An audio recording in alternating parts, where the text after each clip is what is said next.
हो गया। एक तो बैड न्यूज ये हमारे लिए, क्योंकि पेपर उन्होंने कैंसिल कर दिया है।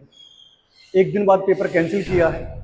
समझ में ये नहीं आ रहा कि पेपर कैंसिल करने का तरीका क्या है। बता रहे पेपर लीक होने की संभावना जताई जा रही थी, तो ऐसा नहीं है कि पेपर लीक हुआ था, ऐसा कुछ भी नहीं है। समझना ये कि हम जो यहाँ पर पढ़ने वाले हैं, ये जो हम करने वाले हैं यहाँ पर, इसके बारे में थोड़ा सा हमें समझना है,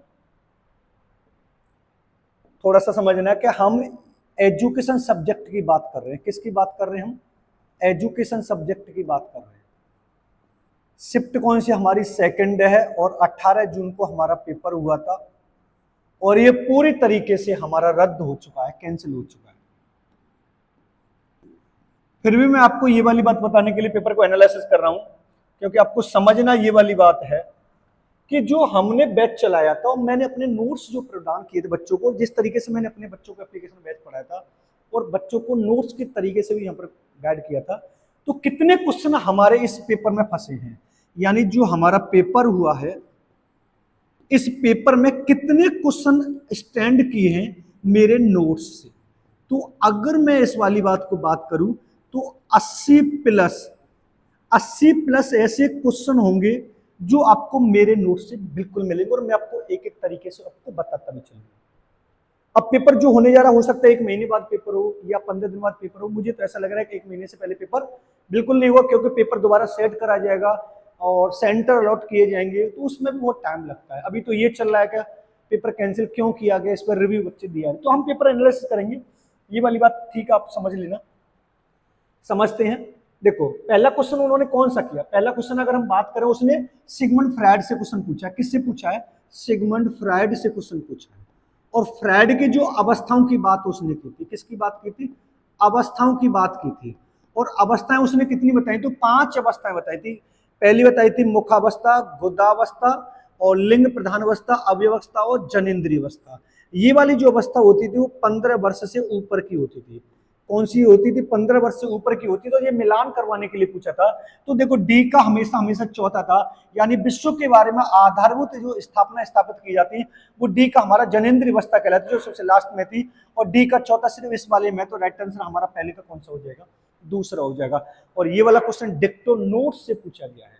फ्रायड की जो मैंने अवस्थाएं आपको पढ़ाई थी, वो 5 अवस्थाएं पढ़ाई थी। कौन कौन सी? मुखावस्था, गुदावस्था, लिंग प्रधान अवस्था, अव्यवस्था, जनेन्द्रीय अवस्था। और अगर आप नोट्स लेना चाहते हैं, अगर आप नोट्स लेना चाहते हैं, तो आप इस नंबर पर कांटेक्ट कर सकते हैं, 7217377533।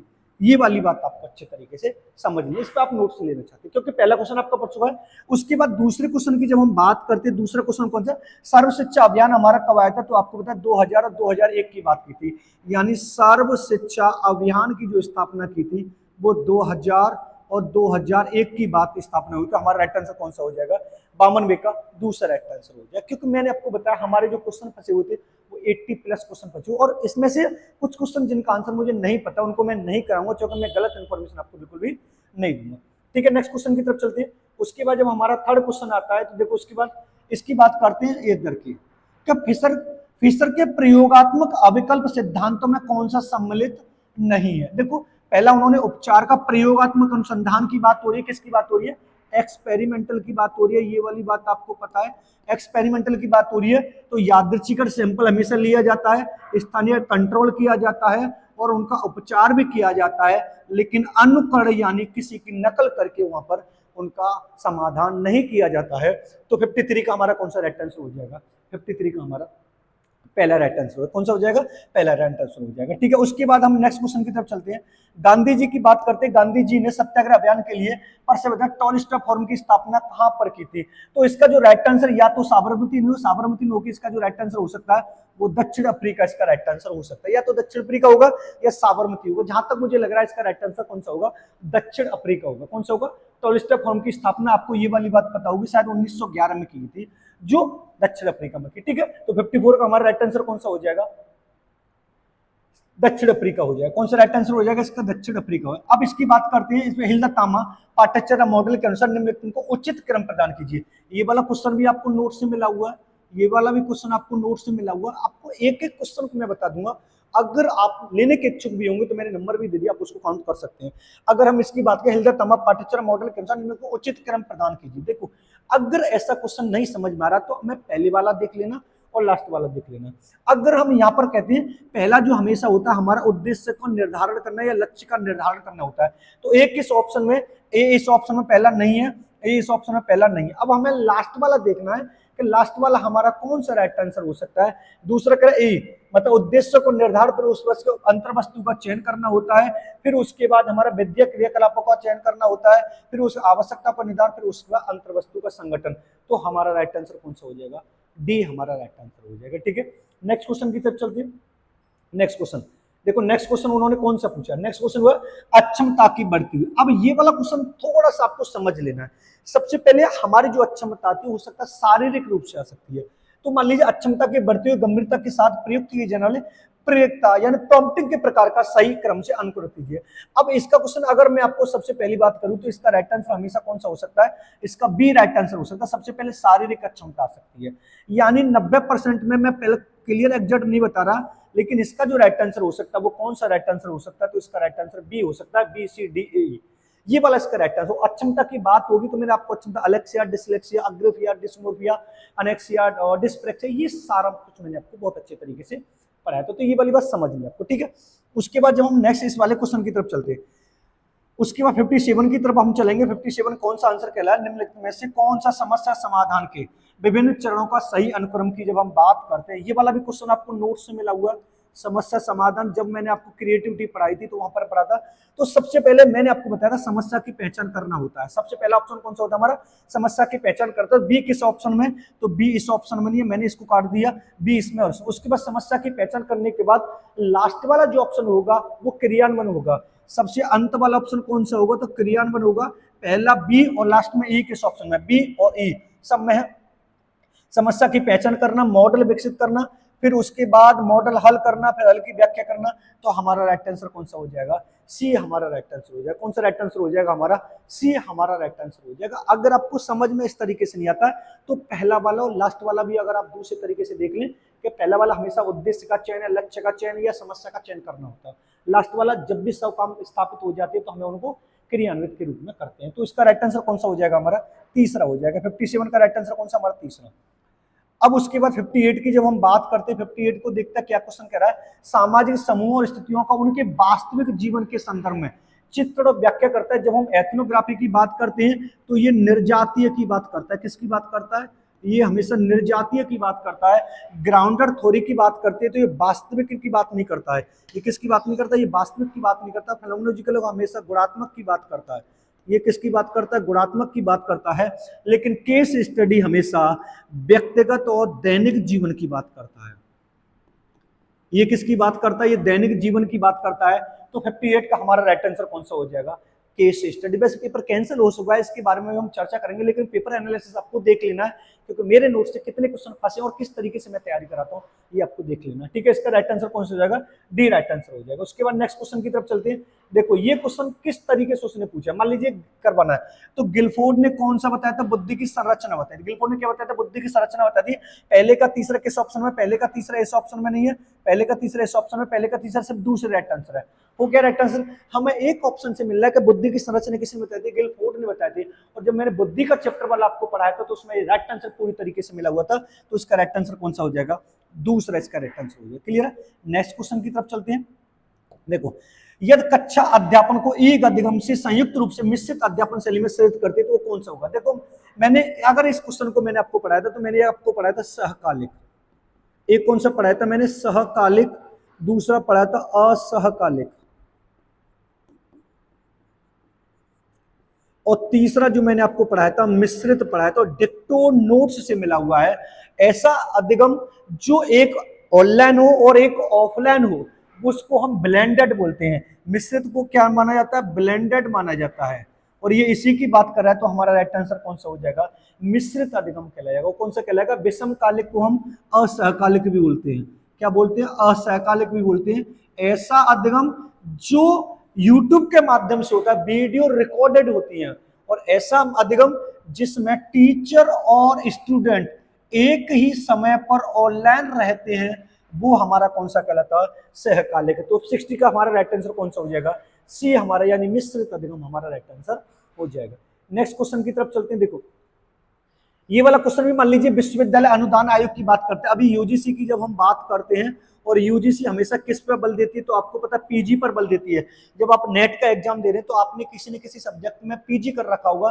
जैसे मान लीजिए मैं एजुकेशन का आपको एनालिसिस करा रहा हूँ, तो आपने एमए कर रखा होगा, एमएड कर रखा होगा।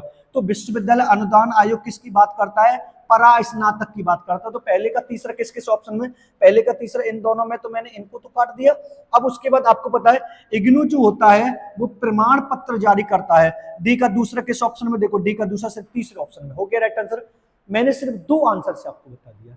और आपको ये वाली बात पता है नपटल क्या होता है, ये आपको नपटल बिल्कुल डिक्टो, आपको मैं फिर भी बता रहा हूं, ये वाला क्वेश्चन अगर डिक्टो नोट्स से ना मिला हो आपको, अगर ये वाला क्वेश्चन आपको नोट्स से और एप्लीकेशन वाली क्लास से डिक्टो मिला हुआ है, डिक्टो एप्लीकेशन वाली क्लास से मिला हुआ है, ये आपको बहुत अच्छे तरीके से समझ में आना चाहिए। अगर आपने ढंग से मेरे नोट्स को पढ़ लिया होगा तो एक भी क्वेश्चन आपको बाहर नहीं मिला होगा। मैंने आपको बताया ना कि 100 क्वेश्चन में से हमारे कितने प्रश्न आए इस पेपर में, 100 प्रश्न में से मैक्सिमम मैं आपको बता रहा हूं 80 प्लस 80 या 82 क्वेश्चन यहाँ पर स्टैंड किए हैं।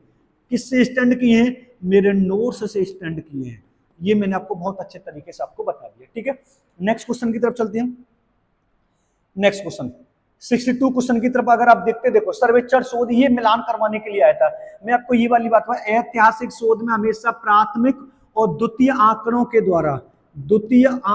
द्वारा हमेशा वो किया जाता है, समस्या का समाधान किया जा रहा है। और दार्शनिक, अब मान लीजिए तीसरे का दूसरा किस ऑप्शन में, तीसरे का दूसरा इन दोनों में है नहीं, बाकी तीसरे का दूसरा ऐसे पहले का तीसरा। सर्वेक्षण शोध में प्रथम से हमेशा सैंपल लिए जाते हैं, प्रयोगात्मक शोध में उपचार किया जाता है। हमारा राइट आंसर कौन सा हो जाएगा, चौथा। हमारा पहले का तीसरा, दूसरे का चौथा और सी का दूसरा। और दार्शनिक शोध में अंतर वस्तु विश्लेषण, क्योंकि ये हमेशा किसकी बात करता है, तो आपको पता है ये गुणों की बात करता है। एक एक क्वेश्चन आपको मैंने पढ़ाया है, आपको सिर्फ ढंग से आपको पढ़ना था, ठीक है। नेक्स्ट क्वेश्चन की तरफ चलते हैं। इसका राइट आंसर कौन सा हो जाएगा, हमारा दूसरा राइट आंसर हो जाएगा। 63 की बात करते हैं, हम किसकी बात करते हैं, 63 की बात करते हैं। देखो अच्छे प्रतिदर, एक अच्छी सैंपल की बात कर रहा है, एक अच्छी सैंपल की बात कर रहा है। सैंपल लेने के लिए हमें कौन कौन सी विशेषताओं की बात करता हूं, और सैंपल मैंने आपको 2 प्रकार की पढ़ाई थी, प्रोबेबिलिटी और नॉन प्रोबेबिलिटी, संभाव्य और असंभाव्य न्यायाधीश की बात करें। यानी जनसंख्या का मानचित्र करने वाला होना चाहिए, बिल्कुल ठीक बात है।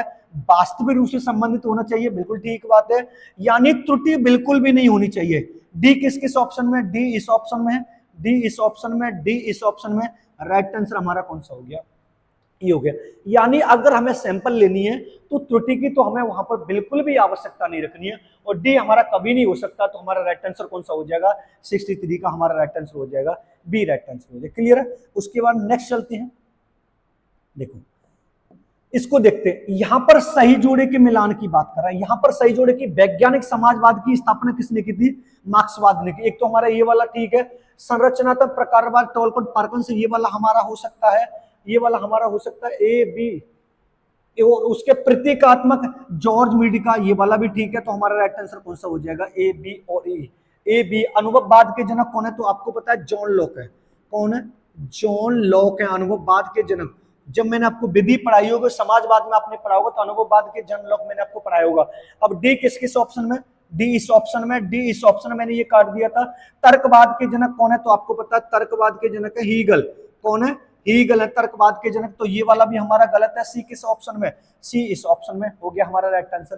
क्योंकि अनुभववाद के जनक कौन है, जॉन लॉक, और तर्कवाद के जनक कौन है, हीगल है। या बर्ट्रैंड रसल भी आ सकता है, जबकि यहाँ पर जॉन लॉक यहाँ पर दिया। तो ये हमारा राइट आंसर जो होगा ए बी और ई हमारा राइट आंसर होगा। हमारा राइट आंसर कौन सा हो जाएगा, 64 का हमारा पहला राइट आंसर हो जाएगा। कौन सा राइट आंसर हो जाएगा हमारा, 64 का पहला। क्लियर है। नेक्स्ट क्वेश्चन की तरफ चलते हैं। 65 की बात जब हम करते हैं, गुणात्मक आंकड़ों का विश्लेषण। देखो गुणात्मक आंकड़ा क्या होता है, ये समझ लीजिए विचार की बात करते हैं हम। जहां पर पर्याप्त डाटा नहीं होता वो हमारा गुणात्मक आंकड़ा होता है। और कभी भी गुणात्मक आंकड़ों में परिकल्पना का प्रयोग नहीं किया जाता है। अब डी किस किस ऑप्शन में, डी इस ऑप्शन में हमने काट दिया, डी इस ऑप्शन में हमने काट दिया। अब बच्चा हमारा बी और सी। अब उसके बाद प्राचल परीक्षण भी हमेशा एक तरह से प्रयोगात्मक शोध में किया जाता है, सैंपल लिया जाता है। तो हमारा बी और सी की राइट आंसर हो सकता है। तो हमारा राइट आंसर कौन सा होगा, बी और सी हमारा राइट आंसर होगा। अंतर वस्तु विश्लेषण और ग्राउंडेड थ्योरी की जब हम बात करते हैं, वास्तविक दुनिया की बात करते हैं, ये ग्राउंडेड थ्योरी का मतलब होता है वास्तविक दुनिया की बात करते हैं। किसकी बात करते हैं हम? वास्तविक दुनिया की बात जब हम करते हैं, तो वास्तविक दुनिया में हमेशा किसकी बात करते हैं हम? विचारों की बात करते हैं। तो हमारा राइट आंसर कौन सा हो जाएगा? हमारा सी राइट आंसर हो जाएगा। कौन सा राइट आंसर हो जाएगा हमारा? सी राइट आंसर हो जाएगा। देखो ये डिक्टो क्वेश्चन नोट से मिला है, डिक्टो क्वेश्चन नोट से मिला है, ये वाली बात आपको समझ में। और नोट्स अगर आप चाहेंगे तो 7217377533 आप इस नंबर पर कांटेक्ट कर सकते हैं। अब सारी चिंतन क्या? अब सारी एक समाधान होता है, अब सारी बहुत समाधान होता है। 66 वाले का कौन सा राइट आंसर होगा? हमारा बी राइट आंसर होगा। एक एक क्वेश्चन आपको आराम से मिल रहा है, एक एक क्वेश्चन। अब उसके बाद देखते हैं टायलर के मॉडल को आरोही क्रम में यानी बढ़ते क्रम में लिखना है। सबसे पहले हमें शिक्षा के उद्देश्यों का निर्धारण करना होता है। पहले शिक्षा के उद्देश्यों का निर्धारण करना है, तो बी किस किस ऑप्शन में? बी इस ऑप्शन में है नहीं, बी इस ऑप्शन में है नहीं, बी इस ऑप्शन में है नहीं। राइट आंसर हमारा कौन सा हो गया? बिल्कुल राइट आंसर हमारा कौन सा हो गया? ए। देखो एक ही ऑप्शन से मिल, और लास्ट में हमेशा कौन सा होता है? मूल्यांकन। 67 का कौन सा होगा? हमारा बी राइट आंसर होगा। कौन सा राइट आंसर होगा? बी राइट आंसर होगा। उसके बाद कह रहा आंतरिक और बाह्य आलोचना हमेशा ऐतिहासिक शोध में प्रयोग की जाती है। आंतरिक आलोचना और बाह्य आलोचना आप जब नोट्स उठा के देखेंगे तो डिक्टो लिखा होगा, जो मैंने आपको महत्वपूर्ण पॉइंट दिए थे कि आंतरिक और बाह्य आलोचना या आंतरिक आलोचना का प्रयोग किसमें किया जाता है, तो आपको बता देना ऐतिहासिक शोध में प्रयोग किया जाता है। किसमें प्रयोग किया जाता है? ऐतिहासिक शोध में। तो इसका राइट आंसर कौन सा होगा? पहला। अब इसके बाद हमें यहाँ पर मिलान करना है। देखो यहाँ पर वास्तविक शून्य बिंदु किस में पाया जाता है? अनुपात स्तर में। डी का दूसरा किस किस ऑप्शन में? डी का दूसरा इस ऑप्शन में नहीं है, डी का दूसरा इस ऑप्शन में है। अब श्रेणियों को संख्याओं में व्यक्त करना किसी शील गुण के आधार पर, हमारे देख लें गुण और विशेषताओं के आधार पर। पहले का पहला किस ऑप्शन में? पहले का पहला इसमें। राइट आंसर को पहले का पहला किसमें है? तो राइट आंसर हमारा इसमें है।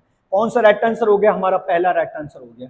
पहले का पहला, दूसरे कौन सा? तीसरा है, और तीसरे का कौन सा है? चौथा राइट आंसर है। तीसरे का कौन सा है? हमारा चौथा राइट आंसर है। समझ रहे ना आप किस तरीके से आपको एक एक क्वेश्चन को मैं बताता चल रहा हूँ।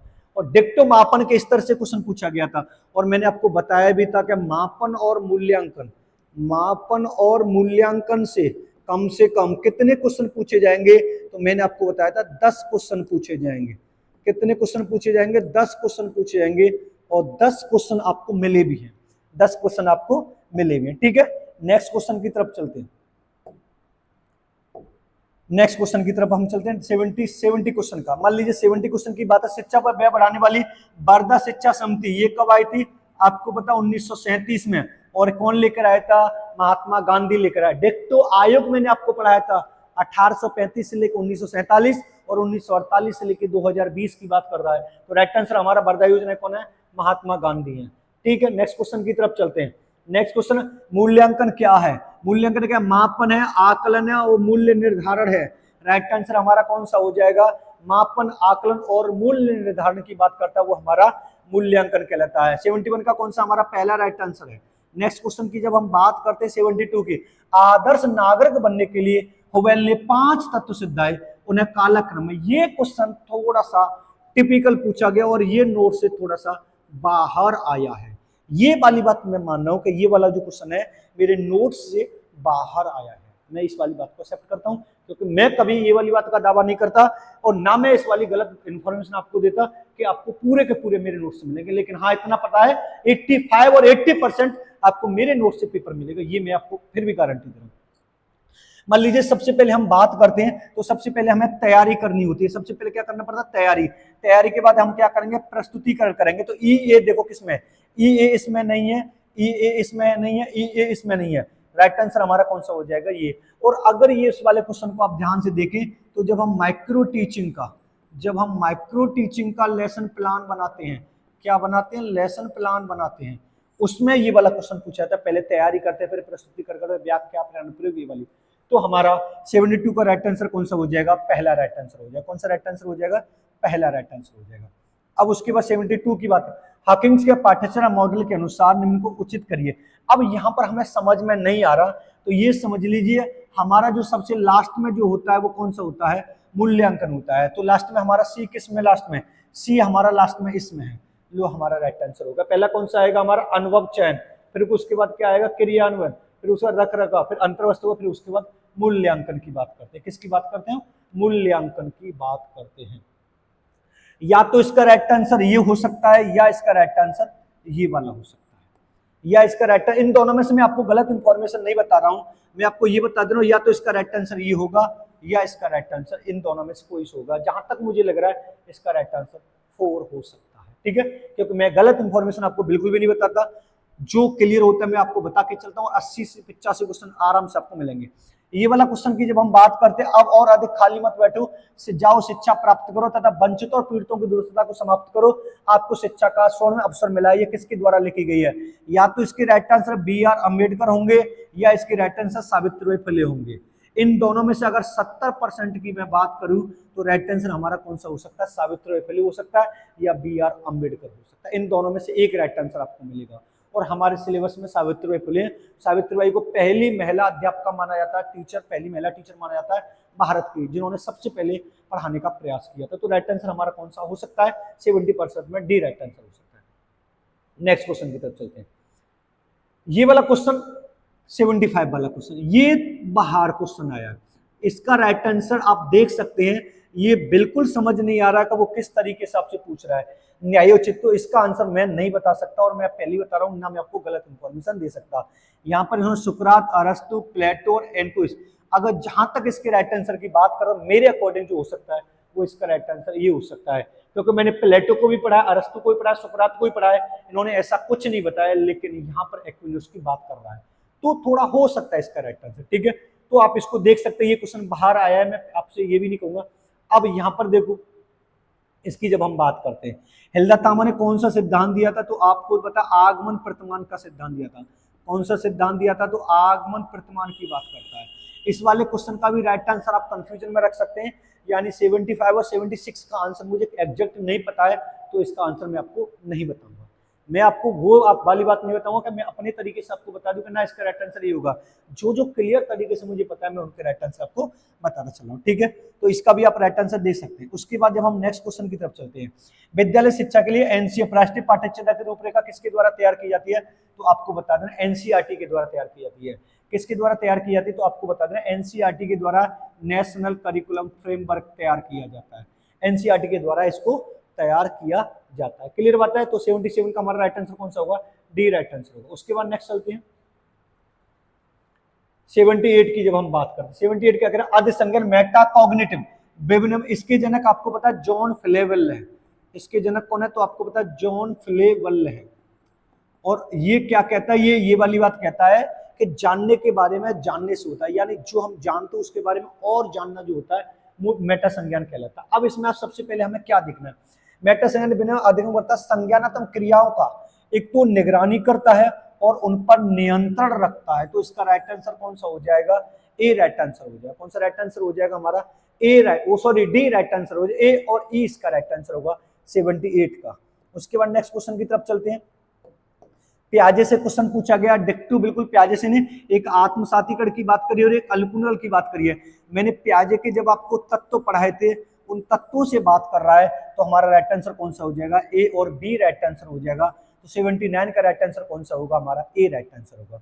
क्लियर बात है? उसके बाद नेक्स्ट क्वेश्चन की तरफ चलते हैं। ये वाला क्वेश्चन मैंने आपको पढ़ाया, सीखने का आकलन। अधिगम का आकलन क्या होता है? कार्य समाप्त करने के बाद होता है। कब होता है? कार्य समाप्त करने के बाद उसके बारे में प्रश्न पूछे जाते हैं। ये वाली बात पता है, प्रश्न पूछना कार्य समाप्त करने के बाद। तो 80 का हमारा कौन सा होगा? राइट। विद्यार्थियों से अपने अधिगम के बारे में प्रश्न पूछने को आवश्यक बनाता है। किसी कार्य को समाप्त करने के बाद उसके बारे में प्रश्न पूछने को बनाता है। उसके बाद नेक्स्ट क्वेश्चन की तरफ चलते हैं। इसी का हमारा कौन सा होगा? नेक्स्ट क्वेश्चन की तरफ चलते हैं। उसे क्षेत्र टिप्पणी यानी फील्ड नोट्स जो होते हैं वो हमेशा किस में तैयार किए जाते हैं? सर्वेक्षण शोध में। और ये हमेशा वर्तमान परिस्थिति में किया जाता है। ये किस में किया जाता है? तो आपको पता है ये किस में किया जाता है? वर्तमान परिस्थिति में किया जाता है। फील्ड नोट्स यहाँ पर बनाए जाते हैं। उसके बाद जब हम नेक्स्ट, इसका 80 का हमारा राइट आंसर कौन सा होगा? तीसरा होगा। उसके बाद जब हम 82 की बात करते हैं, हेबरमास की बात करते हैं, तो उन्होंने कौन सा सिद्धांत दिया था? तो आपको पता है पारस्परिक संचार की बात कर रहे हैं। पारस्परिक संचार और सार्वजनिक मॉडल पर आधारित है। सार्वजनिक मंडल पर आधारित है। ये वाली हैबरमास ने की है, तो या तो इसका राइट आंसर ए होगा या इसका राइट आंसर बी होगा। इन दोनों में से आप देख सकते हैं, मैं आपको गलत इंफॉर्मेशन बिल्कुल भी नहीं दूंगा, मैं आपको पहले ही बता रहा हूँ, या तो इसका राइट आंसर ए होगा या बी होगा, क्योंकि हैबरमास का जो मॉडल है वो पारस्परिक संचार और सार्वजनिक मंडल पर आधारित है। एक सुलमैन का मैंने आपको पढ़ाया होगा, एक डेंग और ल्यू का मैंने आपको पढ़ाया होगा, एक मैंने आपको एक और पढ़ाया होगा, उसका डेंग और ल्यू को पढ़ा दिया, कई मैंने आपको मॉडल पढ़ाए थे, थोड़ा सा दिमाग से स्लिप हो रहे हैं, और हैबरमास की बात कर रहे हैं। नेक्स्ट क्वेश्चन की तरफ चलते हैं। 83 की जब हम बात करते हैं, 83 की बात करते हैं, पोस्ट कॉर्व, इसके जनक कौन है? फेयोल और गुलिक हैं। इसके जनक कौन है? फेयोल और गुलिक हैं। फेयोल और गुलिक कौन से में? तो राइट आंसर ये रहा, फेयोल और गुलिक की हम यहाँ पर बात करते हैं, तो राइट आंसर हमारा कौन सा हो जाएगा? 83 का पहला राइट आंसर हो जाएगा। क्लियर बात है, पोस्ट कॉर्व की बात कर रहा है। नेक्स्ट क्वेश्चन 84 की जब हम बात करते हैं, 81 निम्नलिखित को प्रत्यक्ष से अप्रत्यक्ष के रूप में डेल अनुभव शंकु, देखो मैंने आपको एडगर डेल की बात कर रहा है, ये किसकी बात कर रहा है? एडगर डेल की बात कर रहा है, एडगर डेल की बात कर रहा है। कौन सा प्रतिमान दिया था? तो अनुभव शंकु प्रतिमान दिया था। कौन सा प्रतिमान दिया? तो अनुभव शंकु का प्रतिमान दिया था। तो इसमें देखो एक हमारा कौन सा होगा? सबसे पहला हमारा कौन सा होगा? ये वाला होगा, फिर उसके लास्ट वाला हमारा कौन सा होगा? ये होगा। तो ई और ए, इसका राइट आंसर कौन सा हो सकता है? तो आपको बता देना इसका right answer A right answer होगा। कौन सा राइट आंसर होगा? तो आपको बताना ए राइट आंसर होगा, इसका कंफर्म ए राइट आंसर होगा। अब उसके बाद हम नेक्स्ट क्वेश्चन की तरफ चलते हैं। पर्ट का पूरा नाम, आपको ये वाली बात बोलता पर्ट, ये मैंने आपको ग्रुप में भी बताया था, programme evaluation review and technique किसके लिए प्रयोग किया जाता है? तो सर्वोत्तम साख हेतु व्यक्तिगत स्तर के निर्धारण के लिए किया जाता है, और इसका प्रयोग वैज्ञानिक तकनीकी में भी किया जाता है, यानी सर्वोत्तम साख स्तर के लिए किया जाता है। एक पर्ट मैंने आपको ये बोला था, इसकी फुल फॉर्म आपको याद कर लेनी है। एक मैंने आपको सीपीएम बोला था, और एक मैंने आपको रैप्ट बोला था। एक क्या बोला था मैंने आपको? रैप्ट बोला था, और ये क्वेश्चन पूछा भी गया है। तो हमारा 85 का कौन सा राइट आंसर हो जाएगा? हमारा सी राइट आंसर होगा। ये तीनों क्वेश्चन आपसे पूछे भी गए। 86 की जब हम बात करते हैं, किसकी बात करें? 86 शिक्षण मशीन द्वारा प्रतिपादित सही क्रम का अनुकरण कीजिए। शिक्षण मशीन द्वारा, तो सबसे पहले हमें क्या होगा? तो सबसे पहले हमें सूचना देनी होगी, सबसे पहले हमें सूचना देनी होगी सी किसमें, और लास्ट में हम अगली डिस्प्ले का नियंत्रण कर सकते हैं। तो हमारा राइट आंसर कौन सा होगा? ये होगा हमारा राइट आंसर को। शिक्षण मशीन द्वारा सबसे पहले हम बच्चों को सूचना देंगे, और लास्ट में हम उसे अगली स्लाइड अगली डिस्प्ले की तरफ ले जाएंगे। तो हमारा राइट आंसर कौन सा हो जाएगा? हमारा राइट आंसर 86 का हमारा दूसरा राइट आंसर हो जाएगा। एक एक क्वेश्चन आपको नोट से मिले हुए। अब इसकी जब हम बात करते हैं, गंभीर शिविर बौद्धिक क्षमता, राइट आंसर कौन सा है? ये वाला है। ये किसकी बात कर रहा है? मंद बुद्धि बालक की बात कर रहा है, मंद आईक्यू की बात कर रहा है। किसकी बात कर रहा है? मैंने आपको पढ़ाया था, एक पढ़ाया था मैंने अल्प, एक कौन सा पढ़ाया था? एक अल्प, एक पढ़ाया था मैंने मध्य, एक पढ़ाया था मैंने आपको तीव्र, और एक पढ़ाया था मैंने गहन। मैंने अल्प पढ़ाया था 52 से 67, ये पढ़ाया था 36 से 51, ये पढ़ाया था 20 से 35, और ये पढ़ाया था 0 से 20, और ये इसी की बात कर रहा है। देख लो ये रहे, ये सारे के सारे आपको पता है। एक एक क्वेश्चन आपको नोट से मिला हुआ है, एक एक क्वेश्चन आपको नोट से मिला हुआ है। अगर आप नोट्स लेना चाहते हैं, अगर आप नोट्स लेना चाहते हैं, तो आप इस नंबर पर कांटेक्ट कर सकते हैं 7217377533। आप इस नंबर पर व्हाट्सएप कर सकते हैं, नोट्स का डेमो ले सकते हैं, आपको अच्छे तरीके से मिल जाएंगे। नेक्स्ट क्वेश्चन की तरफ चलते हैं। 88 की जब हम बात करते हैं, किसकी बात कर रहे हैं? 88 की बात करें, किसी परीक्षण की समय, किसी परीक्षण मानकीकरण में शामिल सही चरणों का क्रम कीजिए। देखो परीक्षण का मैनुअल तैयार करना, यानी परीक्षण का मैनुअल तैयार करना, हमारा जो लास्ट में होगा मानकों को अंतिम रूप देना, ए सबसे अंत में आएगा, ए सबसे अंत में आएगा। ये वाली बात, ए किस किस में अंत में? ए इसमें अंत में नहीं, ए इसमें अंत में नहीं है। अच्छा ए इसमें भी अंत में नहीं है। राइट आंसर कौन सा होगा? ये लास्ट में इसको अंत कह रहा है, मैनुअल तैयार करना है, और उसके बाद ये वाली बात कर रहा है। तो हमारा राइट आंसर कौन सा हो जाएगा? हमारा सी राइट आंसर हो जाएगा, इसका सी राइट आंसर होगा हमारा। सबसे पहले का पदों का संपादन करेंगे, फिर उसके बाद वास्तविक ट्राई आउट करेंगे, पद विश्लेषण करेंगे, फिर मानकों अंतिम रूप से उसका मैनुअल तैयार कर लेंगे। तो 88 का हमारा राइट आंसर कौन सा हो जाएगा? तीसरा राइट आंसर। कौन सा राइट आंसर हो जाएगा हमारा? तीसरा राइट आंसर हो जाएगा। 89 की जब हम बात करते हैं, बाल विकास में पूर्व बाल्यावस्था अनुभव की सलाह देना, अवचेतन, आपको पता है मैंने आपको पढ़ाया था एक चेतन, एक कौन पढ़ाया था? चेतन, एक पढ़ाया था मैंने अर्ध चेतन,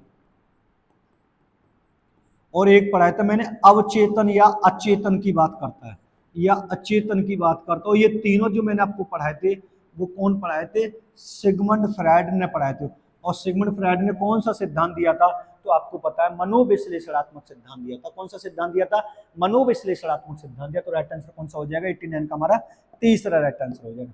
नेक्स्ट क्वेश्चन की बात करते हैं। सूचना को याद करने और आत्मसात करने के लिए आप समूह स्मृति विज्ञान निमोनिक्स की बात करता है। किसकी बात करता है? निमोनिक्स की बात करता है। और ये जो क्वेश्चन पूछा गया है ये शिक्षण के स्तर से पूछा गया है।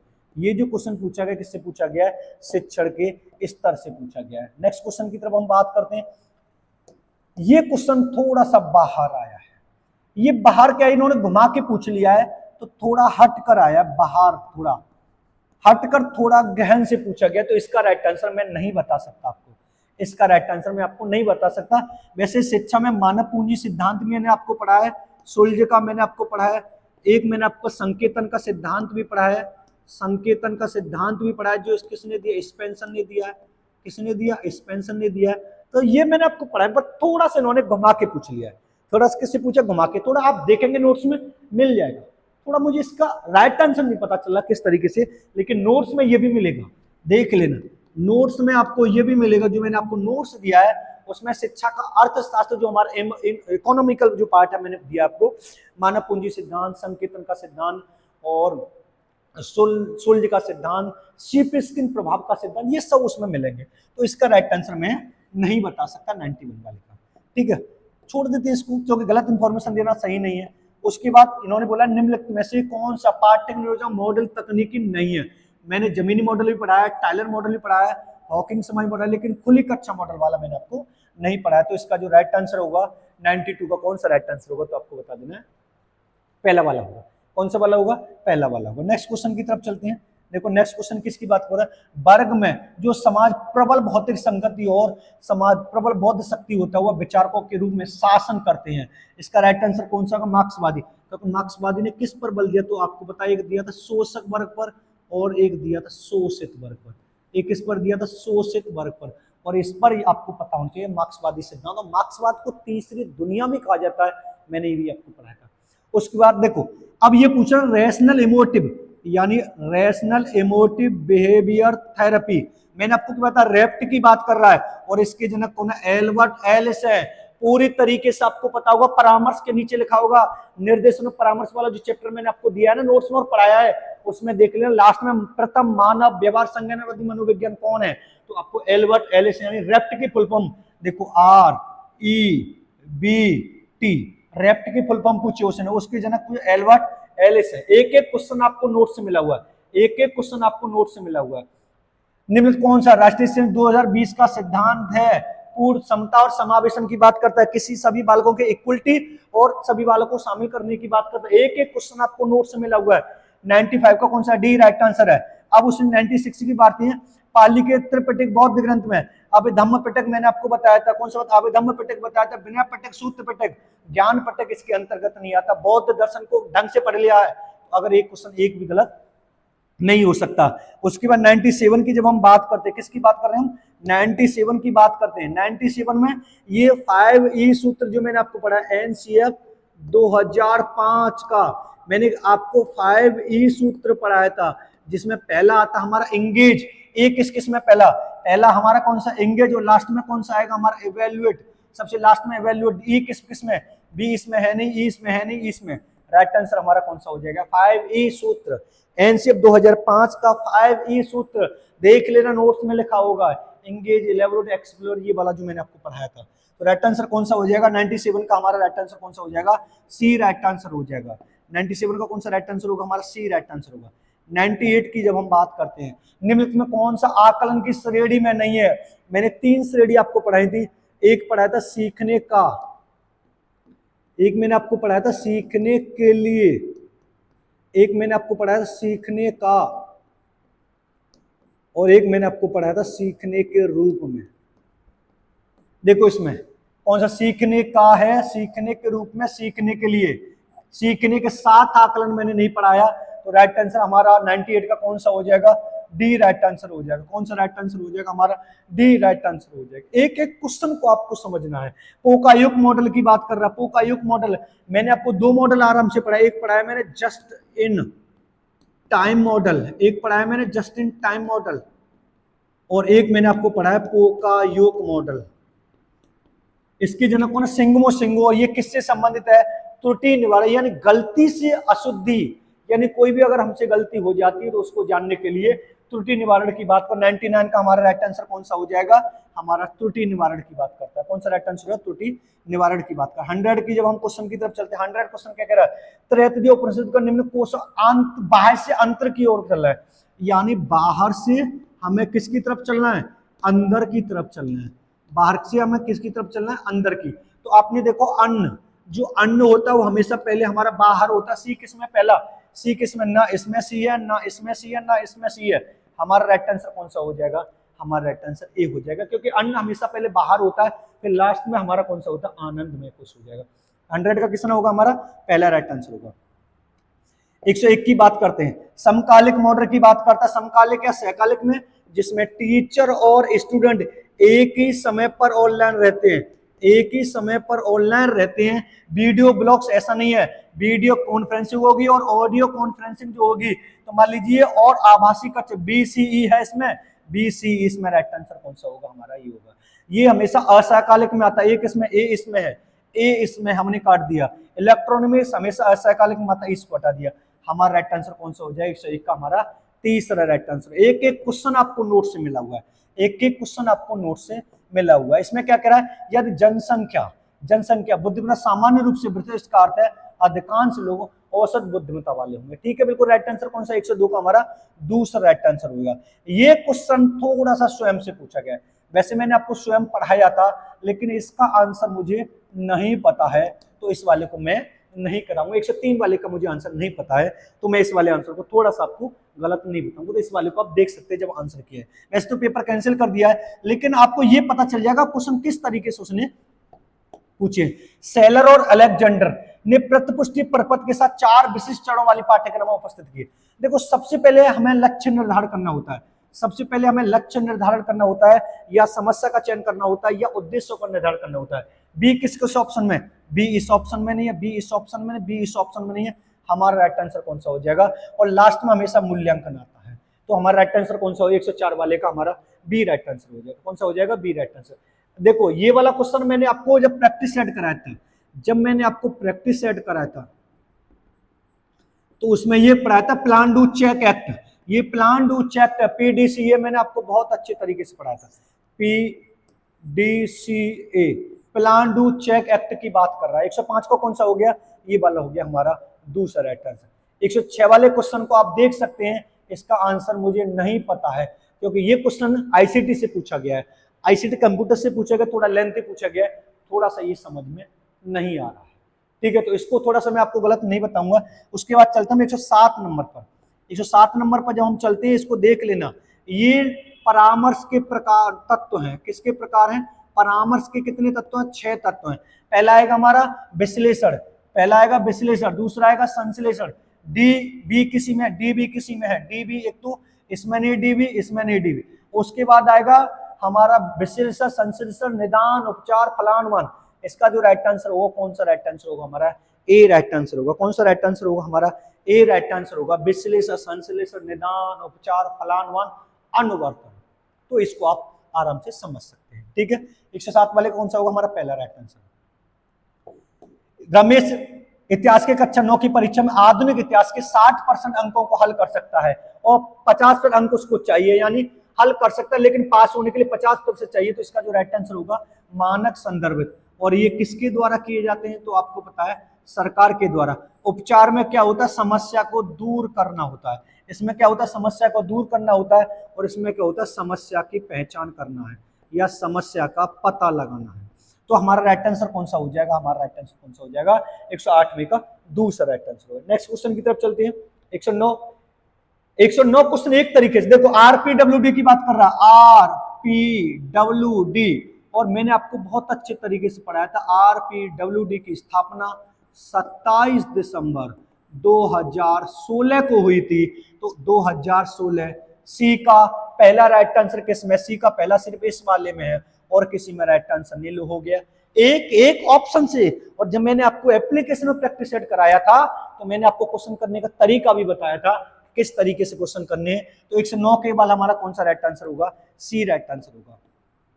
110 की जब हम बात करते हैं शैक्षणिक प्रबंधन के घटक कौन कौन से हैं, निर्देश देगा, बिल्कुल ठीक है, शैक्षणिक मापन भी कर सकता है क्या क्या हो रहा है, और शैक्षणिक मूल्यांकन भी कर रहा है। सिद्धांत और नियंत्रण की बात ये ऐसी नहीं होती, तो हमारा राइट आंसर कौन सा हो जाएगा, हमारा जो राइट आंसर हो जाएगा ACD हो जाएगा। कौन सा राइट आंसर हो जाएगा हमारा, ACD आएगा। NEP निम्न में से किस दस्तावेज का शीर्षक शिक्षा की चुनौती था, तो इसका जो राइट आंसर होगा NEP 1986 है। NEP 1986 यशपाल समिति का आपको पता होगा शिक्षा बिना बोझ के है, शिक्षा बिना बोझ के यानी बस्ते का भार कम करना। और इसके जनक कौन है, तो मैंने आपको पढ़ाया था इंदिरा गांधी थे। इसके जनक कौन थे, इंदिरा गांधी थे। NEP डॉक्टर कस्तूरी रंगन की अध्यक्षता में आई थी, लेकिन इसकी जो जनक है वो राजीव गांधी। इसके जनक कौन है, तो मैंने आपको पढ़ाया था राजीव गांधी थे। और राजीव गांधी ने operation black board, Navodaya Vidyalaya संगठन और डाइट की स्थापना की थी, जो एक शिक्षा की चुनौती का दृष्टिकोण। तो हमारा 111 वाले को कौन सा राइट आंसर हो जाएगा, पहला राइट आंसर हो जाएगा। 112 की बात करते हैं। 112 को थोड़ा सा आप देख सकते हैं, इसका राइट आंसर मुझे क्लियर नहीं पता, लेकिन ये वाला क्वेश्चन विश्वसनीयता की विधिया से पूछा गया। इसका जो राइट आंसर है वो विश्वसनीयता की विधि से पूछा गया, तो आप इसको देख सकते हैं, इसका मैं क्लियर तरीके से आपको नहीं बताऊंगा। उसके बाद हम नेक्स्ट क्वेश्चन की तरफ चलते हैं। ये डिक्टो क्वेश्चन नोट्स से पूछा गया, आयोग से पूछा गया। किससे पूछा गया, कुछ भारतीय सदस्यों वाले इस आयोग की सिफारिश लॉर्ड रिपन ने की। इस आयोग ने 1854 और 1854 के बाद 1882 में एक आयोग आया था जिसका नाम था हंटर आयोग, जिसने इसकी सिफारिशों की जांच की थी। तो राइट आंसर हमारा कौन सा हो जाएगा, 113 वाले का तीसरा राइट आंसर हो जाएगा। हमारा कौन सा राइट आंसर हो जाएगा, तीसरा राइट आंसर हो जाएगा। नेक्स्ट क्वेश्चन की तरफ चलते हैं। 114 वाला, परीक्षण के सांख्यिक परीक्षण के चरणों को निम्नलिखित में से सही करिए। देखो सबसे पहले हमें शून्य परिकल्पना का कथन करना होता है। सबसे पहले हमें क्या करना पड़ा था, शून्य परिकल्पना का कथन करेंगे, फिर उसकी गणना करेंगे। तो राइट आंसर हमारा कौन सा हो जाएगा, सी राइट आंसर हो। इसको तो हम काट ही नहीं सकते। अब मान लीजिए हम एक तरीके से देखते हैं, सबसे परिणाम की व्याख्या बी किस किस ऑप्शन में, बी इस ऑप्शन में, बी इसमें, बी इसमें भी। तो इसका जो राइट आंसर आप देखेंगे शून्य परिकल्पना के, फिर उसके बाद हमें क्या करना है, इसकी स्वीकार करना है। सी के बाद ए तो किसी ऑप्शन में नहीं है, सी के बाद ए ऑप्शन में इसमें, लेकिन डी तो लास्ट में आएगा, डी तो लास्ट में आएगा। तो हमारा जो लास्ट ऑप्शन होगा वो हमारा फोर्थ राइट आंसर होगा। कौन सा होगा, 114 वाले का फोर्थ राइट आंसर होगा। नेक्स्ट क्वेश्चन की तरफ चलते हैं। देखो गैर निर्देशीय को एक तरह से हम अनिर्देशीय परामर्श बोलते हैं। क्या बोलते हैं, अनिर्देशीय परामर्श। और इसके जो जनक मैंने आपको पढ़ाए थे वो कार्ल रोजर्स। और ये वाला क्वेश्चन परामर्श के प्रकार से पूछा गया है। अगर आपको न समझ में आए तो आप देख सकते हैं परामर्श गैर निर्देशीय, इसके जनक कौन है, कार्ल रोजर।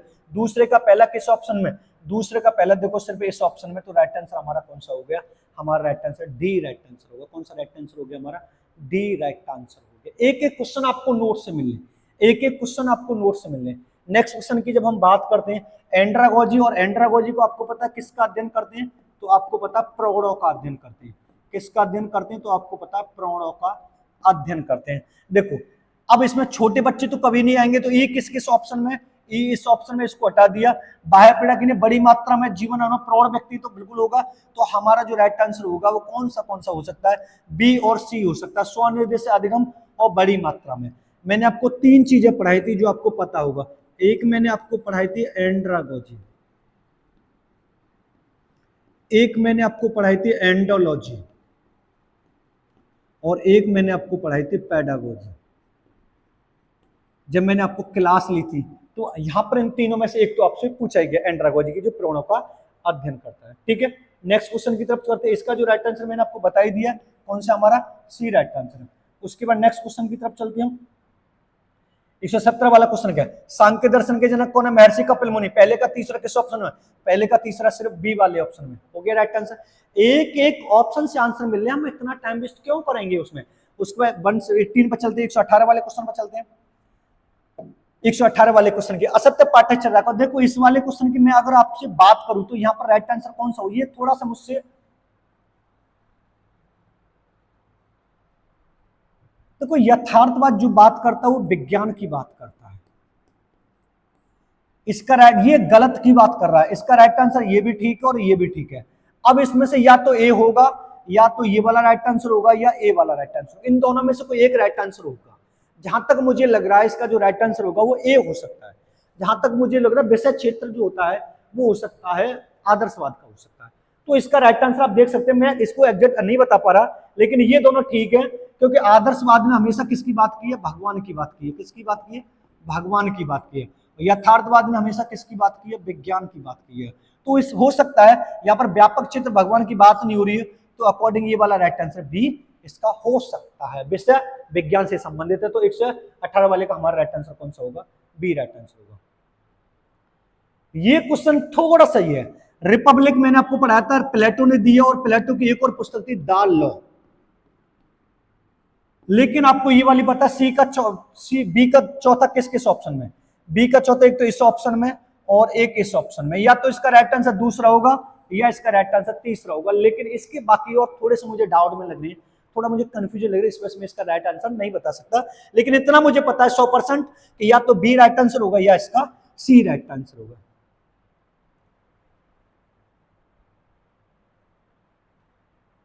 इसका जो द ग्रेट डायडक्स है ये कमेनियस की, इसका राइट आंसर कौन सा होगा, इसका राइट आंसर हमेशा तीसरा होगा। तीसरा राइट आंसर होगा 100% इसका तीसरा राइट आंसर होगा 100% इसका द ग्रेट डायडक्टिस है, और ये इसकी कौन के, कमेनियस की। डी का दूसरा कौन सा राइट आंसर हमारा ये होगा। नेक्स्ट क्वेश्चन की तरफ चलते हैं। इसको देखोगे, दृष्टि बाधिता स्पर्श के द्वारा पड़ेगा, बिल्कुल से बौद्धिक क्षमता इसके द्वारा पड़ेगा, श्रवण बाधा दूसरे का चौथा किस ऑप्शन में, दूसरे का चौथा इसमें, और इसमें तो है ही नहीं, दूसरे का चौथा इसमें भी है। अब डी का दूसरा किस ऑप्शन में, डी का दूसरा किस ऑप्शन में, ये रहा। तो हमारा राइट आंसर कौन सा हो जाएगा, हमारा राइट आंसर कौन सा हो जाएगा, पहला राइट आंसर। कौन सा राइट आंसर हो जाएगा हमारा, 120 का पहला राइट आंसर। नेक्स्ट क्वेश्चन की तरफ चलते हैं, 121 की बात करते हैं। किसकी बात करते हैं, सामाजिक अंतःक्रिया डेवी और हर्बर्ट की व्यवहार परिवर्तन श्रृंखला।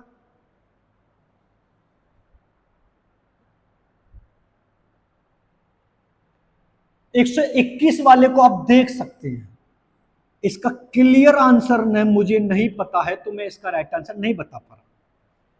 हो सकता है इन्होंने, विलियम शूटर जी ने तो क्रिएटिविटी वाला प्रतिमान दिया था, तो या तो ये होगा या इनमें में से कौन कौन सा। अच्छा, इसमें पूछा है कौन कौन सा राइट आंसर हो सकता है इसका, तो आप इसको देख सकते हैं एक बार।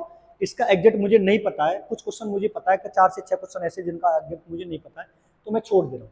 उसके बाद नेक्स्ट क्वेश्चन की तरफ चलते हैं। नेक्स्ट क्वेश्चन की तरफ चलते हैं। नेक्स्ट क्वेश्चन क्या कह रहा है, प्रचा ये बात करते हैं। सबसे पहले हमें क्या करना है, समस्या का सामना करना पड़ता है। सी किस किस ऑप्शन में, सी इस ऑप्शन में। फिर उसके बाद लास्ट में हम क्या करेंगे, लास्ट में हम क्या करेंगे, लास्ट में हम करेंगे प्रयोग करना करेंगे। लास्ट में क्या करेंगे, आंकड़ों को एकत्रीकरण करेंगे या फिर प्रक्रिया विश्लेषण करेंगे। राइट आंसर हमारा कौन, सी इसमें पहला है ही नहीं, सी इसमें पहला है नहीं। सी के बाद ई की बात करा तो ई तो लास्ट में आएगा, तो हमारा राइट आंसर कौन सा हो जाएगा, हमारा राइट आंसर हो जाएगा दूसरा राइट आंसर हो जाएगा। नेक्स्ट क्वेश्चन की तरफ चलते हैं। नेक्स्ट क्वेश्चन, ये वाला गलत की बात कर रहा है, ये वाला बिल्कुल ठीक है, समाजवाद बिल्कुल ठीक है। अब उसके बाद हम देखते हैं पहला दूसरा तो बिल्कुल ठीक है, तो ये तो हमारा गलत नहीं है। और उसके बाद बी इसमें दे रखा है, नहीं है। हमारा सी और डी की बात कर, नैसर्गिक और समाज अज्ञानता का रोल से, तो हमारा राइट आंसर कौन सा हो जाएगा, हमारा सी और डी राइट आंसर हो जाएगा। कौन सा राइट आंसर हो जाएगा हमारा, सी और डी, क्योंकि ये दोनों तो बिल्कुल ठीक है। धर्मनिरपेक्ष शब्द का प्रयोग जॉर्ज हॉलीडेक ने भी किया था और समाजवाद इमाइल दुर्खिम ने भी किया था। तो हमारा 123 का राइट आंसर कौन सा हो जाएगा, तीसरा राइट आंसर। कौन सा राइट आंसर हो जाएगा हमारा, तीसरा। फ्राइड की बात कर रहा है, किसकी बात कर रहा है, फ्राइड की बात कर रहा है। तो या तो इसका राइट आंसर ये होगा या इसका राइट आंसर इन दोनों में से होगा, मुझे क्लियर नहीं पता है, तो इस वाले को भी मैं छोड़ दे रहा हूं। मैंने कम से कम 5 से 6 क्वेश्चन ऐसे हैं जो मुझे क्लियर नहीं पता है। 2 आराम से पता है, इसका राइट आंसर ये भी नहीं है, ये भी नहीं, लेकिन इन दोनों में से कोई भी एक राइट आंसर इसका हो सकता है। ठीक है, तो आप देख सकते हैं। नेक्स्ट क्वेश्चन की बात करते हैं। प्रत्येक विद्यालय में जाति, पंथ, समुदाय, धर्म, आर्थिक से सामाजिक की परवाह किए बिना सभी बच्चों को समावेशी शिक्षा की जो बात की थी, किसकी बात की थी, समावेशी शिक्षा की जो बात की थी, एनईपी 1986 ने की थी। किसने की थी, 1986 ने। तो इसका जो राइट आंसर हो जाएगा कौन सा हो जाएगा, डी इसका राइट आंसर हो जाएगा। 125 का कौन सा राइट आंसर होगा, डी राइट आंसर होगा। नेक्स्ट क्वेश्चन की तरफ देखो। प्याजे की बात कर रहा है, प्याजे की अवस्था मैंने आपको पढ़ाई थी SPMA, यानी मूर्त और अमूर्त किसमें लास्ट में होंगी। तो ये समझ लीजिए हमारा ए और डी लास्ट में, ए और डी किस ऑप्शन में, इसमें नहीं है, ए और डी इसमें नहीं है, ए और डी इसमें भी नहीं है। हमारा राइट आंसर कौन सा हो जाएगा, सबसे पहले हमारी आएगी असंवेदीगम। सी किस ऑप्शन में, सी इसमें नहीं, सी हमारा ये वाला राइट आंसर। तो हमारा राइट आंसर कौन सा हो जाएगा, ये भी डिक्टो नोट से पूछा गया है। प्याजे से भी 3 से 4 क्वेश्चन पूछे गए, प्याजे से भी 3 से 4 क्वेश्चन पूछे गए। और अगर आप नोट से चाहते हैं 7217377533, बिल्कुल आप इस पर कर सकते हो और एक एक क्वेश्चन को आप मिला सकते हैं। नेक्स्ट क्वेश्चन की तरफ चलते हैं।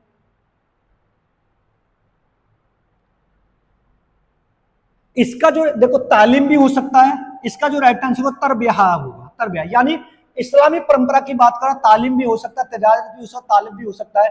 इसका जो राइट आंसर होगा 127 वाले का दूसरा राइट आंसर। कौन सा राइट आंसर होगा, दूसरा राइट आंसर। शोध प्रस्ताव की बात करते हैं, शोध प्रस्ताव की बात करेंगे तो सबसे पहले हमें क्या लिखना होगा, समस्या का कथन लिखना होगा। क्या होगा, समस्या का कथन। इसमें सी तो है ही नहीं तो इसको तो हटा, शोध प्रश्न निर्मित करना, इसमें बी राइट आंसर हमारा हो सकता है, तो बी है। फिर वो समस्या का कथन लिखना, हमारा राइट आंसर यहाँ पर हो गया है। उसके बाद तकनीक लिखना, तो हमारा राइट आंसर 128 वाले कौन सा होगा, बी राइट आंसर। एक एक क्वेश्चन को आप नोट से मिला सकते हैं। देखो अगर मैं इसकी बात करूं, हर्षो ब्लैंचार्ड ने कौन सा सिद्धांत दिया था, तो आपको पता स्थिति परक का सिद्धांत दिया था। कौन सा सिद्धांत दिया था, स्थिति परक का सिद्धांत दिया था। अब इसमें देखो परिस्थिति और स्थिति की बात कर रहा है, तो बी का चौथा किस किस ऑप्शन में, बी का चौथा इस ऑप्शन में है नहीं, बी का चौथा इस ऑप्शन में नहीं है। अब यहां पर अगर आपको देखो नेता सदस्य की जो बात कर रहा है, तो यहां पर डी का दूसरा किस ऑप्शन में दे रहा, तो राइट आंसर हमारा कौन सा होगा, ये। मैंने आपको क्वेश्चन कराने का तरीका किस तरीके से बताया था, आप एक एक क्वेश्चन को हम मिलान कर सकते हैं। तो राइट आंसर हमारा कौन सा हो जाएगा, दूसरा हो जाएगा। नेक्स्ट क्वेश्चन की तरफ चलते हैं। दूसरों के साथ सामंजस्य बैठाना यौन शुरू, ये तो सामाजिक समस्या की बात कर रहा है, यानी दूसरों के साथ हम सामंजस्य बैठाएंगे, परिवर्तनों को समझेंगे, व्यक्तिगत मूल्य विकसित करना, सहपाठियों की स्थिति को समझना, ये सारे के सारे किसके अंतर्गत आते हैं, तो आपको बताइए समाज के अंतर्गत आते हैं। किसके अंतर्गत आते हैं, तो ये वाली बात आपको पता होनी चाहिए, ये किसके अंतर्गत आते हैं, समाज के अंतर्गत आते हैं। क्लियर है, तो इसका जो राइट आंसर हो जाएगा 130 का हमारा कौन सा हो जाएगा, डी राइट आंसर हो जाएगा। हमारा कौन सा राइट आंसर हो जाएगा, डी। उसके बाद चलते हैं, प्रयोगात्मक चर की बात कर रहा है। प्रयोगात्मक चर की मुख्य विशेषता क्या है, ये वाली बात बिल्कुल ठीक है, स्वतंत्र चरों में हेरफेर करना होता है। फिर उसके बाद ये वाला कभी नहीं आता हमारा, पूर्व परीक्षण पश्च परीक्षण अविकल्प करना। ई इस ऑप्शन में हटा दें, ई इस ऑप्शन में हटा दें, ई इस ऑप्शन में हटा दें, ए बी और सी, ए बी और सी। हमारा राइट आंसर कौन सा हो जाएगा, दूसरा राइट आंसर हो जाएगा। कौन सा राइट आंसर हो जाएगा, हमारा दूसरा राइट आंसर हो जाएगा। क्लियर बात है। नेक्स्ट क्वेश्चन की तरफ चलते हैं। फीडलर के आकस्मिकता के सिद्धांत का कौन सा सोपान नहीं है, अधिकार युक्त नेता बनाना बिल्कुल ठीक है, स्थिति का आकलन करने वाला ठीक है, नेतृत्व की पहचान करना ठीक है, लेकिन श्रेष्ठ मॉडल नेतृत्व का चयन करना ऐसा नहीं है, ये हमारा इसके अंतर्गत नहीं आएगा। तो हमारा राइट आंसर कौन सा हो जाएगा, हमारा डी राइट आंसर। आलोचनात्मक शिक्षण शास्त्र के जनक कौन है, मैंने आपको बहुत अच्छे तरीके से पढ़ाया था, पाउलो फ्रेरे हैं। और पाउलो फ्रेरे ने अपनी शिक्षण विधि की तुलना किससे की है, तो आपको पता है बैंकिंग विधि से की है। और लास्ट जो क्वेश्चन पूछा गया था वो ये पूछा गया था, पेडागोजी ऑफ ऑप्रेस्ड, यानी दमितों का शिक्षण भी इन्होंने एक कृति दी थी, दमितों का शिक्षण। ये पाउलो फ्रेरे और आलोचनात्मक शिक्षण शास्त्र की रचना किसने, तो पाउलो फ्रेरे। एक एक क्वेश्चन आपको नोट से मिलेगा, एक एक क्वेश्चन आपको नोट से मिलेगा। 144 की जब हम बात करते हैं, किसकी बात कर रहे हैं हम, 134 की जब हम बात करते हैं, समझना क्या कह रहा है, कक्षा परीक्षण को आयोजित करने में लिंग चरण कौन सा। देखो मैंने आपको पहले ही बताया था, सबसे पहले हमें क्या करना है, उद्देश्यों का चयन करना पड़ता है। क्या करना पड़ता है, पहले नंबर पर हमारा क्या आएगा, डी आएगा। डी किस किस ऑप्शन में, डी इस ऑप्शन में है नहीं, डी इस ऑप्शन में। सबसे लास्ट में कौन सा होगा, हमारा सी आएगा। सी किस ऑप्शन में लास्ट में, सी इसमें भी। परीक्षण का चयन करना, फिर उसके परीक्षण का चयन करना, फिर उसके बाद परीक्षण को प्रशासित करना, परीक्षण प्रक्रिया का निर्माण करना, फिर उसका मूल्यांकन करना। हमारा राइट आंसर कौन सा हो जाएगा, ए हमारा राइट आंसर हो जाएगा। अगर आपको पहला वाला और लास्ट वाला भी पता चल जाता ना, तब भी आप आंसर आराम से लगा सकते हैं।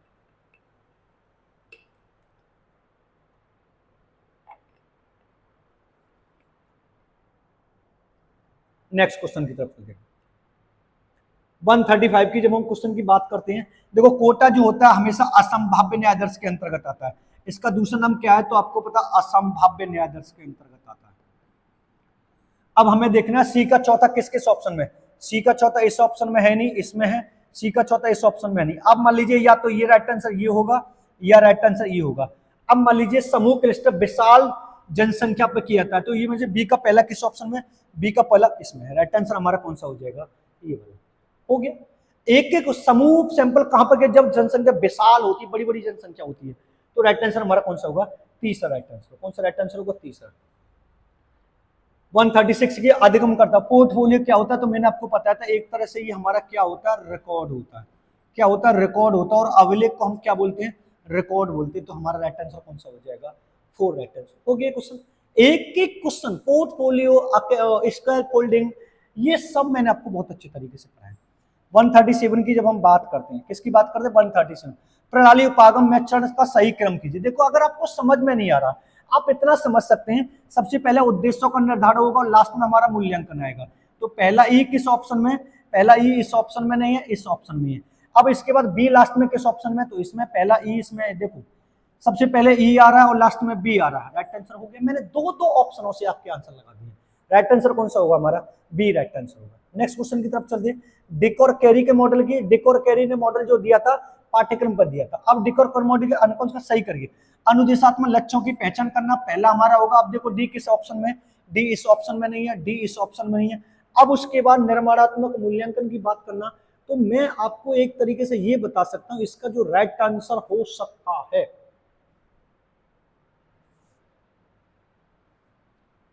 138 का राइट आंसर कौन सा हो सकता है। पहला डी आ रहा है, फिर उसके बाद बी कह रहा है, बी कह रहा है निर्माणात्मक मूल्यांकन की बात कर रहा है, इसमें ए कह रहा है। हमारा राइट आंसर कौन सा हो जाएगा, ए राइट, 4 राइट आंसर हो जाएगा 138 का। डिक और कैरी के मॉडल की जब हम बात करते हैं, क्योंकि A D A E B C आप लगा के देख सकते हैं, आपको बहुत अच्छे तरीके से पता चल जाएगा। नेक्स्ट क्वेश्चन की जब हम बात है समावेशी शिक्षा की, जब हम बात करते हैं, किसकी बात कर रहे हैं, समावेशी शिक्षा की बात कर रहे हैं। तो सभी बालकों के लिए ये वाली बात बिल्कुल ठीक है, और उसका सभी बच्चों के लिए प्रावधान करना, ये वाली बात ठीक है। गुणवत्तापूर्ण शिक्षा प्रदान करना, सी डी ई है, किसी में सी डी है, ये रहा हमारा राइट आंसर हो गया। Right answer C D E की बात करते हैं। उसके बाद नेक्स्ट क्वेश्चन की तरफ चलते हैं। नेक्स्ट क्वेश्चन कौन सा हमारा, 140 है। नेक्स्ट क्वेश्चन कौन सा हमारा, 140 है, और ये समावेशी शिक्षा की बात करता है। तो राइट आंसर हमारा कौन सा हो जाएगा, हमारा राइट आंसर कौन सा हो जाएगा, दूसरा राइट आंसर। उसके बाद ये पैसेज है, पैसेज की बात कर लेते हैं। पैसेज में आप लोगों ने कौन कौन से लगाए, तो मैं आपको ये बता दूं पैसेज में कौन सा होगा। इसमें आध्यात्मिक स्तर होगा, अब इसमें सकारात्मक स्तर होगा। उसके बाद हम नेक्स्ट चलते हैं, तो इसमें कौन सा होगा, सकारात्मक स्तर की बात करते हैं। हम किसकी बात कर रहे हैं, सकारात्मक स्तर की बात कर रहे हैं। उसके बाद हम करते हैं यहाँ पर गणित की बात करते हैं। उसके बाद नेक्स्ट उसमें चलते हैं, इसमें ये वाला होगा कहीं ना कहीं कोई ना कोई। उसके बाद यहाँ पर पहला वाला राइट आंसर होगा। उसके बाद नेक्स्ट क्वेश्चन की 48 की जब हम बात करते हैं, तो यहाँ पर तकनीकी समर्थन की बात कर रहे हैं। और उसके बाद हम नेक्स्ट क्वेश्चन की तरफ चलते हैं, तो हमारा राइट आंसर कौन सा होगा, हमारा राइट आंसर कौन सा होगा, ये वाला तीसरा। और यहाँ पर सांस्कृतवादी, ये वाला, ये है पेपर एनालिसिस। ये मैंने आपको पूरा पेपर एनालिसिस करा दिया, पूरा पेपर एनालिसिस करा दिया है। एक एक क्वेश्चन मैंने आपको बहुत अच्छे तरीके से पढ़ा दिया है। और अगर आप नोट्स लेना चाहते हैं, ये हमारा पेपर जो था वो कौन से सब्जेक्ट का था, तो आपको पता है हमारा जो पेपर था वो किस सब्जेक्ट का था, तो आपको पता है एजुकेशन सब्जेक्ट का था, एजुकेशन सब्जेक्ट। पेपर रद्द हो गया, लेकिन हमें ये तो पता उनमें चलना चाहिए कि किस तरीके से क्वेश्चन हमसे पूछे गए। नोट्स में मेरे नोट्स से 80 क्वेश्चन मिले विद प्रूफ के साथ। मिलते हैं नेक्स्ट वीडियो में, धन्यवाद।